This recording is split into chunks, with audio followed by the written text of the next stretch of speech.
Hello there. Today, I'm going to show you guys why Luffy, the main character of One Piece, is not a good person. Despite being a fantastic protagonist and my favorite character in the entire series, it's important to question whether Luffy should be considered a role model. I'm just a philosophy student, and on this channel I infuse my two great passions, philosophy and fiction. So like and subscribe if you want to see more videos like this one. In the world of One Piece, created by master storyteller Oda Sensei, the lines between good and bad are not that black and white. The Marines, who are battling the pirates in their greatest age, aren't all saints, and a lot of the pirates aren't entirely devoid of redeeming qualities either. So first, I'm going to show you the criteria I'm using to judge Luffy. Then, I'm going to show you the traits that define Luffy, and how these traits show you what kind of person Luffy is. Let's get a little philosophical, shall we? So, what is a good person exactly? Well, there's not really a general consensus about this in philosophy, as it has been a discussed topic for millennia. But we have to establish certain criteria in order to judge Luffy in a clear way. The criteria I'm using are split into three categories: a good action, a good person, and a valuable person. To put it simply, a good action is an action that has consequences that benefit society. A good person has the intention to do good action for society's sake, but doesn't necessarily have to actualize society's benefit. And a valuable person does good actions, but doesn't necessarily have the intention of doing so. That was a little quick, so let's break it down. My idea of a good action is much in line with how John Rawls views a just society. In a theory of justice, Rawls argues that to create a just society, we have to look at society from an original position behind the veil of ignorance. And when we look at society from a veil of ignorance, we don't know whether we're going to be rich, poor, tall, short, a man, a woman, etc. In short, we don't know what kind of characteristics we have. And Rawls argues that if we do this, the rules that we create and the views that we have are just and fair for everyone, because we are unbiased, as we could become anyone in society. I do this as well when I speak of a good action. A good action produces fairness and justice with everyone in society in consideration. And when I speak of a good person has the intention of attributing to a just and fair society for everyone's benefit, like I just explained, but the intention is the key part here.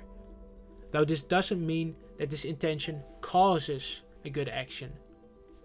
Take Lisa, who intends to provide free energy for a whole town by creating a big, powerful machine. Only Lisa makes a calculation error in the design and the machine explodes, and when it's turned on, lots of people die. Lisa is a good person because she intends to help society.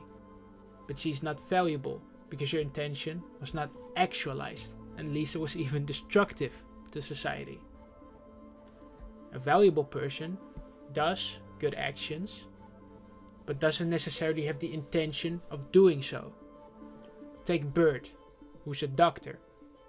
Bird does good actions, because doctors save lives. But if you ask Bird, "Hey, Bird, why are you a doctor?" And Bird says, "I do it for the money and the status and the sexy nurses." We can conclude that Bird is a valuable person, but not a good person. With the criteria for Luffy's judgment established, let's take a look at Luffy and what traits define him, and how these traits form his intentions to judge whether Luffy is a good person. But first, a quick look at trait self. Aristotle showed that you can have too much or too little of a good trait, or as Aristotle likes to call it, a virtuous trait. And a trait is truly virtuous if it is the right middle or golden mean between two vices. Take the virtue of courage. Aristotle shows that this virtue is the golden mean between cowardice and foolhardiness, or better known as recklessness. And Luffy certainly has some of his traits in a disbalance. For example, Luffy is a glutton, reckless, stubborn, and too much of a good friend.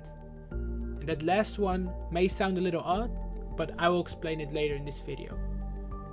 Luffy is also not that bright, but this is not what makes someone a bad person. So let's start with Luffy's gluttony. One of Luffy's most iconic characteristics is that he loves meat. Just food in general really, but especially meat. And Luffy doesn't care how he acquires tasty food, even if he has to steal it or dine and dash, which Luffy has done on multiple occasions. And Luffy might not be the brightest fellow, but he does know what stealing is. And Luffy even endangered his friends when he ate a month's supply worth of food for 4 people in 2 days. Luffy loves food so much that if you give Luffy a piece of meat and then tell him that someone is bothering you, he will probably go kick his ass, even if he is Luffy's friend, which happened at Whiskey Peak. Luffy fought Zoro because people stuffed him with food and he did not even give Zoro the time to explain him that the people who gave them the food were trying to kill him and his friends. And many fans might not want to think too much about this moment, but it does show you how Luffy is. So we can clearly see that when food is involved, Luffy's intentions are not good. When it comes to food, Luffy just sees red, boy. Or better yet, let's go to Luffy himself. Luffy uses his love for food as a metaphor to show you what kind of person he is. He may have saved people from disastrous circumstances, but the motivations for his actions were not heroic. On Fishman Island, when Jinbei explains to Luffy that he needs to be a hero in the eyes of the fishmen in order to save Fishman Island, Luffy replies with, "I'm not a hero, but a pirate." While Luffy loves heroes and good people, he does not see himself as one. Luffy explains this with a metaphor, that a hero or a good person thinks about the consequences for the rest of society, but Luffy only thinks about what he wants, and Luffy is only convinced of doing the right thing if he gets what he wants. And we see this right after, because Luffy agrees with Jinbei's plan when he's offered meat. So we see that food is so important to Luffy that he's willing to steal from people, endanger his friends, and even fight his friends. Let's move on to the next trait, Luffy's recklessness. This mainly shows when Luffy fights people who are way stronger than him, which put himself and others in danger. While this makes One Piece a breath of fresh air narrative-wise, because in One Piece, Luffy just doesn't walk through every opponent, nor does One Piece run the same formula of getting defeated, powering up, and then defeating the opponent. Fighting people he should not do put the Straw Hats in interesting scenarios, because this makes the matchups varied and put up power ceilings.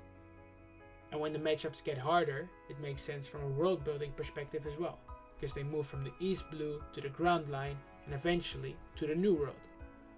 But with that said, Luffy does not think through who his opponent is and just fights them, which makes him lose a lot of the time.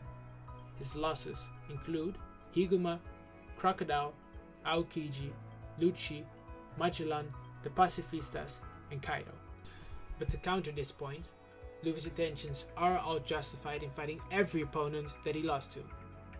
He got defeated by Crocodile in order to save Alabasta and eventually overpowered him, which is a similar case with Lucci. With Higuma, Luffy was a little kid who wanted to stand up for his friends, and he learned from this as well, like we see in Jaya when he let Bellamy beat him up because he saw no good reason to fight him. And with Kaido, it was necessary for his goal to find a One Piece and to save Wano Country.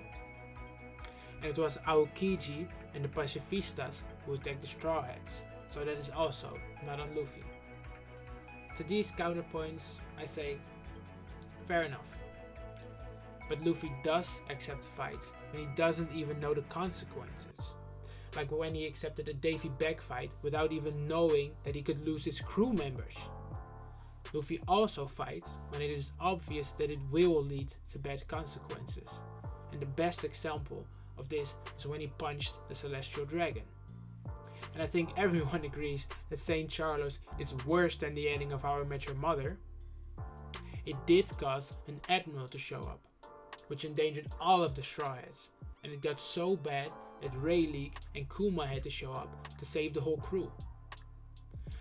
So, while some reckless actions of Luffy can be justified, some cannot, because they do put people in danger.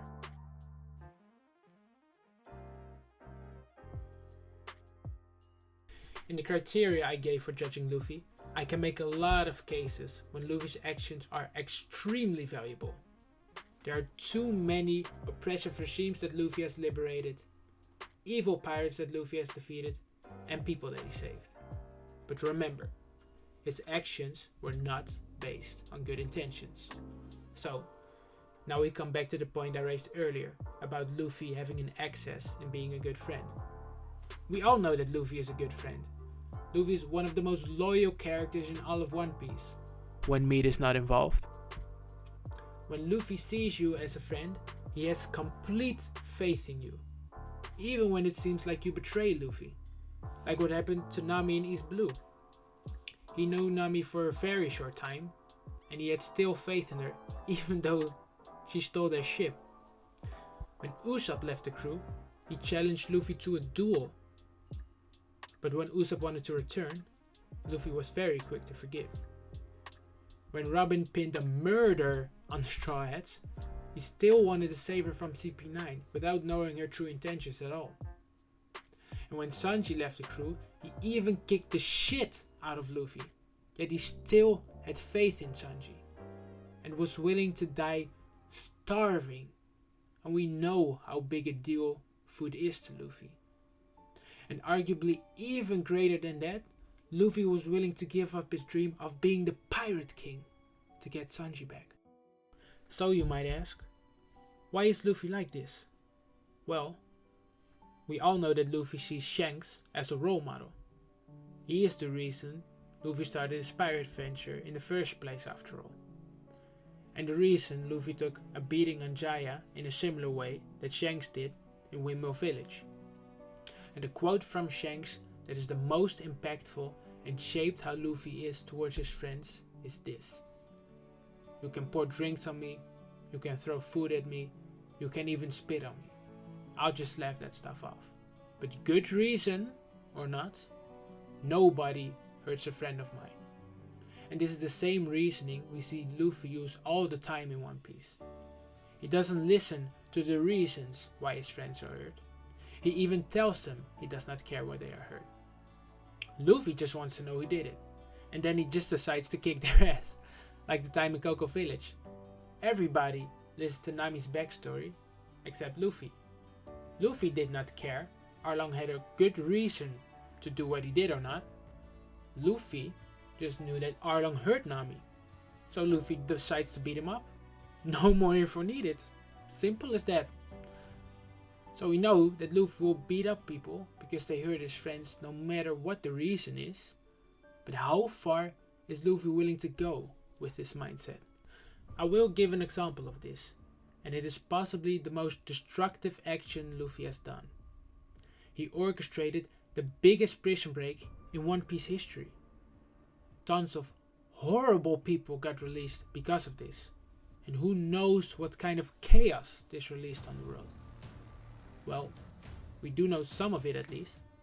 We do know that Blackbeard took this opportunity to recruit some of these criminals and formed one of the most dangerous crews of all time. And the horrible terrorist and tyrant Crocodile is free as a bird after this prison break. And many may want to defend Luffy here and argue that he did it in order to save his brother from execution. So this action should be justified, right? But this is exactly what I mean by Luffy being too much of a good friend or brother in this scenario, and why I did not counter Magellan as an example of Luffy's defeats. Let's say, hypothetically, that you could save the person you love most in this world, but in order to do this, horribly dangerous people will be released into the world as well, like Jeffrey Dahmer, Ted Bundy, John Wayne Gacy, and other horrible killers. would you still save your loved one? If you would, you're probably a good friend, brother, daughter, or whatever.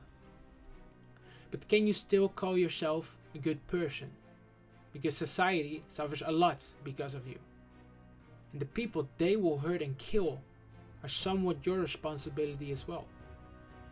The crocodile, one of the people that were freed, created a drought that caused massive starvation.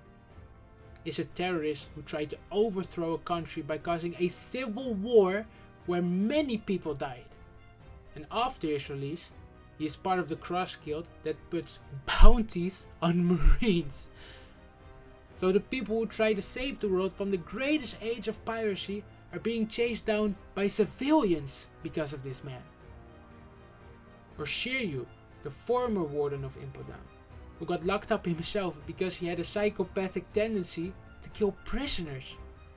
And those are just 2 examples of the people that got released. And in total, 241 prisoners escaped from Impel Down during this mass breakout.